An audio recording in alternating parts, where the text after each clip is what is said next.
Nouns. Oke, hari ini kita akan belajar tentang nouns atau kata benda. Oke, tadi kita udah belajar nouns itu adalah kata benda untuk segala hal yang punya nama. Nah, khususnya adalah orang, tempat, benda ataupun hal-hal yang abstrak atau ide atau gagasan.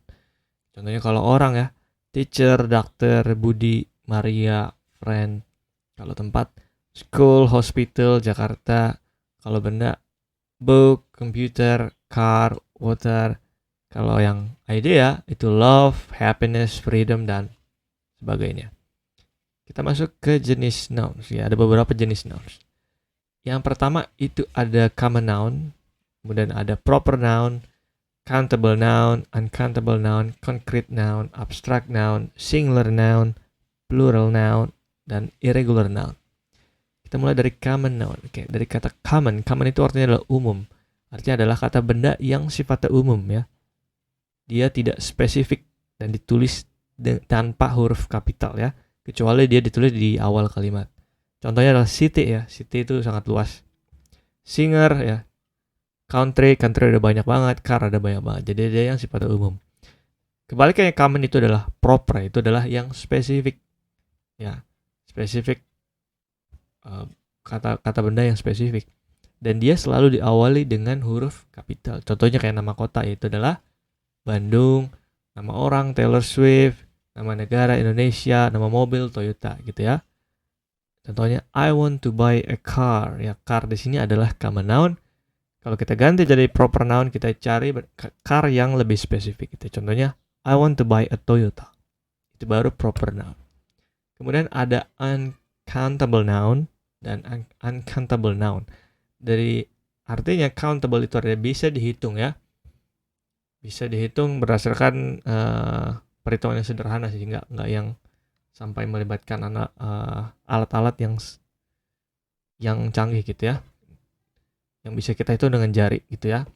Contohnya kayak book, bisa kita hitung one book, two books, an apple, three apples, ada 3 apel. Kalau yang uncountable yang tidak dapat dihitung dengan sederhana gitu ya, contohnya kayak water, kita nggak bisa ngitung air. Rice, ya nasi, information, ada banyak informasi, music, sugar, dan lain sebagainya ya. Untuk benda-benda tertentu tuh biasanya ada yang digunakan bersamaan dengan ukurannya ya, atau satuannya. Misalnya water itu biasa ditemani sama a glass of water. Kalau nasi itu dia a bowl of rice. Next, concrete dan abstrak.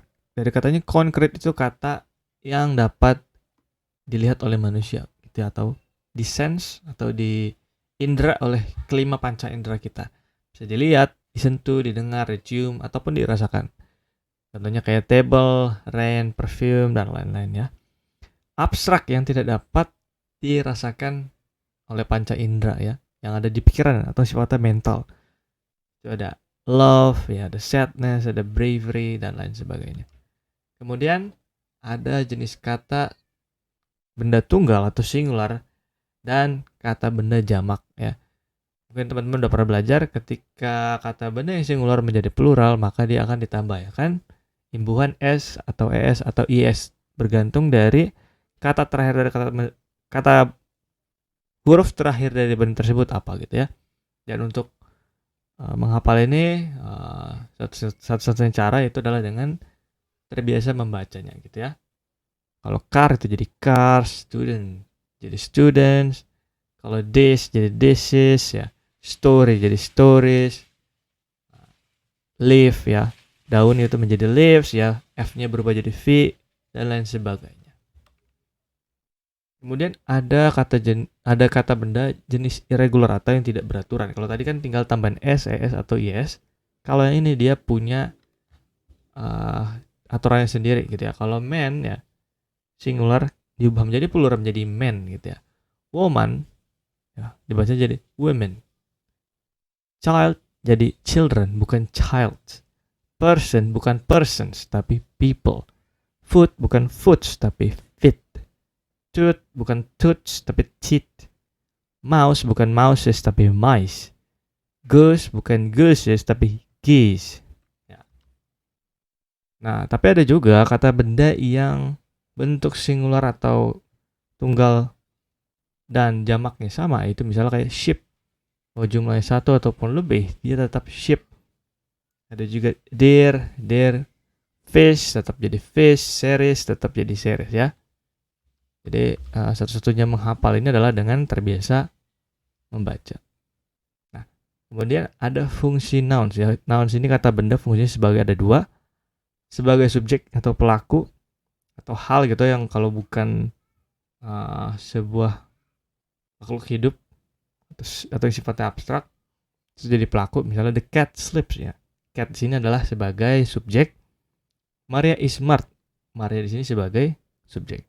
Ketika jadi objek, dia adalah yang menerima aksi dari si subjek. I read a book. A book-nya ini menerima aksi dari I ya, saya. She loves music. Musik di sini adalah sebuah objek.